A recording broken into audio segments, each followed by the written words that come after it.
देखो कुछ पदार्थ ऐसे हैं जिनको अगर हम हाथ पे लेकर के रगड़ते हैं, ठीक है, क्या करें, रगड़ते हैं, तो रगड़ने पर वो ऐसे लगेगा जैसे मान लीजिए कोई साबुन है, चिकना सा, ठीक है।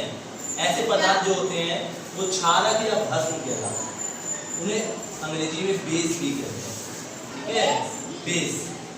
इन पदार्थों की खास बात ये है कि साबुन के जैसे प्रतीत होते हैं और ऐसे भस्म जो पानी में ज्यादा मात्रा में घुल जाते हैं, पानी में जब घुल जाते हैं तो जो विलयन वो बनाते हैं उस विलयन को हम कहते हैं क्षार। क्या कहते हैं, क्षार, सही, या फिर क्षारीय विलयन कहते हैं, क्षार या क्षारीय विलयन कहते हैं। इसको अंग्रेजी में एल्कली कहते हैं, एल्कली, ठीक है। इन विलयनों में कई तरह का विलयन है, जैसे मान लीजिए आप चूना लेते हैं, चूना देखा है, चूना है ना, चूना, चूना है ना जो सूती में लगाते लोग, चूना,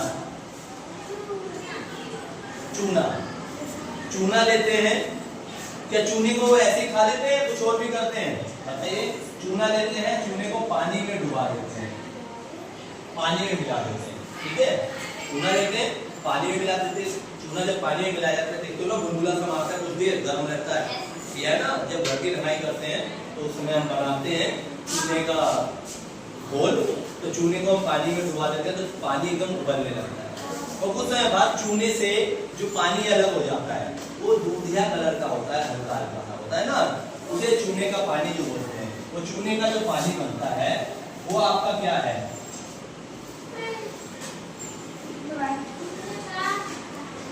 चूने का पानी क्या है, ये एक तरह का आपका क्षार है, ठीक है, ये क्षार है। इसके अलावा सोडा का पानी होता है, सही, या फिर हम कह सकते हैं कास्टिक सोडा होता है, पोटास होता है, कास्टिक पोटास सोडा होता है, सही, अमोनियम हाइड्रोक्साइड का होता है। ये सारे ऐसे पदार्थ हैं जो भस्म कहलाते हैं और इनको जब पानी में मिलाया जाता है तो ये भस्म यानी क्षारीय विलयन बनाते हैं, जिसको हम क्षार कहते हैं, याद रहेगा दोनों का। अब क्षारीय विलयन आप घर पे भी साबुन का इस्तेमाल करते हैं, साबुन भी क्या है, एक तरह का क्षार है, उससे बनने वाला विलयन क्षारीय विलयन कहलाता है और उसका हम इस्तेमाल क्या करते हैं, कपड़े धोने में, नहाने में। डिटर्जेंट है उसका इस्तेमाल भी हम इसी तरह करते हैं, ठीक है।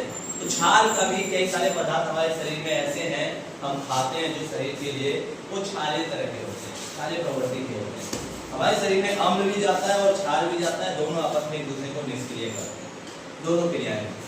तो किसी के पेट में गैस बनने लगती है, एसिडिटी बोलते हैं ना, अम्ल बन गया, अम्ल हो जाता है, एसिडिटी हो गई, तो क्या करता है, तीनों घोल के पीता है। तीनों क्या है, तीनों एक तरह का क्षारीय विलयन है, जो अम्लीय विलयन के साथ क्रिया करके उसको क्या कर देता है, न्यूट्रल कर देता है, जीरो कर देता है, ठीक है। तो इस तरह